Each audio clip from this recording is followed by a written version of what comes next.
So the Insta360 Go 3, is it any good? This video is not sponsored. I bought this camera in August last year because I wanted it. This is not a paid promotion at all. This is my review as a customer of Insta360. Now I've been using Insta360's cameras for years. Whether it's skiing or whether I'm just going on holiday, I love their cameras because of one key important thing. The best camera in the world is the camera that you happen to have on you. As someone that's worked for years as a videographer and an editor, part of storytelling is the ability to capture things as and when they're needed. And sometimes it's either not possible or not convenient to have a $3,000 camera sat in your pocket. Especially when more complex cameras take a bit longer to set up and it can be a little bit annoying. This is where Insta360 have found their feet and found the gap in the market. However, there are a lot of problems. Firstly, we're going to start off with all the great things about the Insta360 Go 3, and then later in the video, I'm going to talk about some of the drawbacks, and there's many. So the Insta360 Go 3 is different from the previous Insta360 cameras, mainly because you have this action case, a flip up screen, the individual camera weighs 35 grams,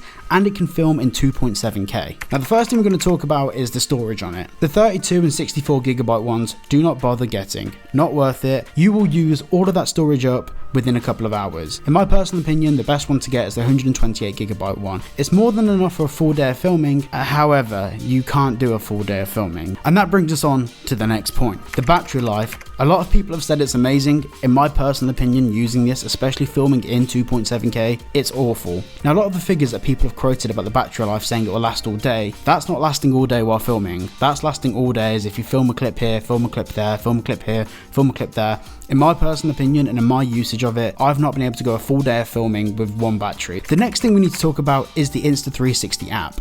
It is brilliant. There's loads of templates and presets and different creative ideas and a whole community of people coming up with ideas of different things that you can try. Now, in my personal opinion, I don't like using the app. My background is in video editing. I know how to use Final Cut Pro like the back of my hand. I prefer to put the footage into the Insta360 Studio, export it out the studio, then put it into Final Cut Pro to actually start editing my footage. However, to most people who don't have an editing background, the app is beautifully simple to use. And that brings me on to the interface for the camera. The camera overall, the screen on the back and all of the settings are extremely easy for you to use. The touchscreen is very intuitive and you can give this to someone that's not very technologically knowledgeable and they can probably figure out their way around it. This is a massive step up from the Insta360 Go 2, where to actually use the camera effectively, you really had to connect the app, which was a whole extra process that just took time and was frustrating. I found myself actually not using the Insta360 Go 2 because of the need to set up the app every single time. Now another great thing about this, in the latest firmware update,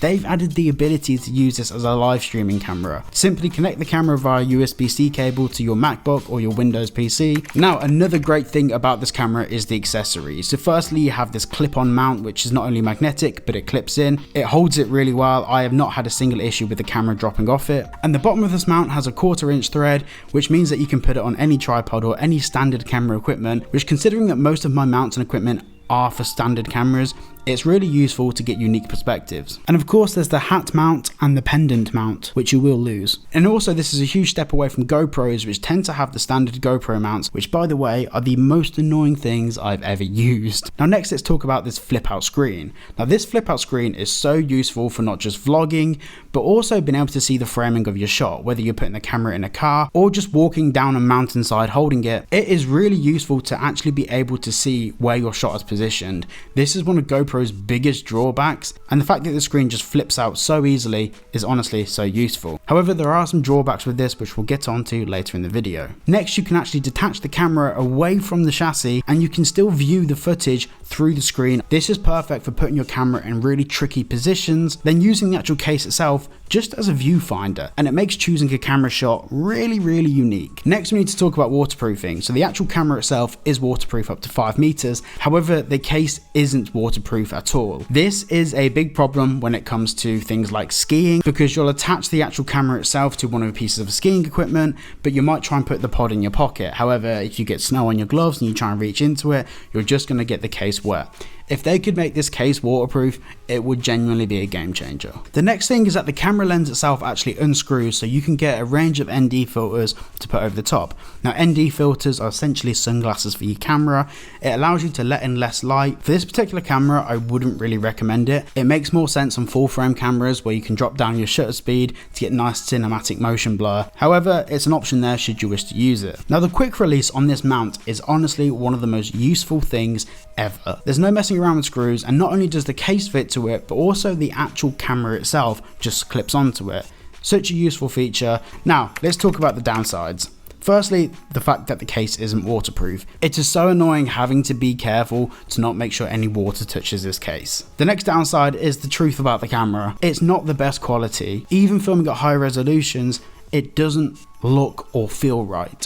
The iPhone 14 Pro Max camera is far better than the Insta360 Go 3. Next thing is thermal management. When recording at high resolution and higher bit rates, it gets hot.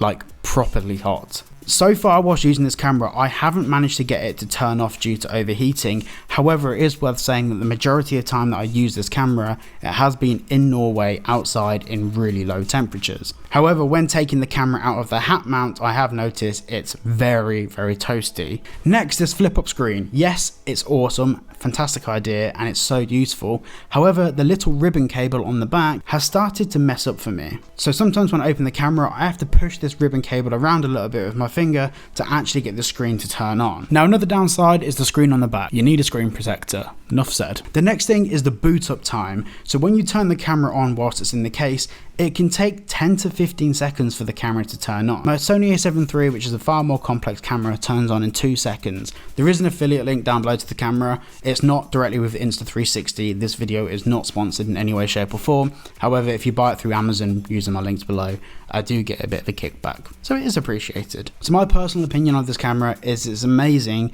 and it has its uses. However, the footage will always look like it's filmed on a very small action camera. GoPro footage in my opinion looks better. However, there are drawbacks with GoPros also. So thank you all for watching today's video. If you did enjoy, please consider liking and subscribing, and I'll see you all in the next one.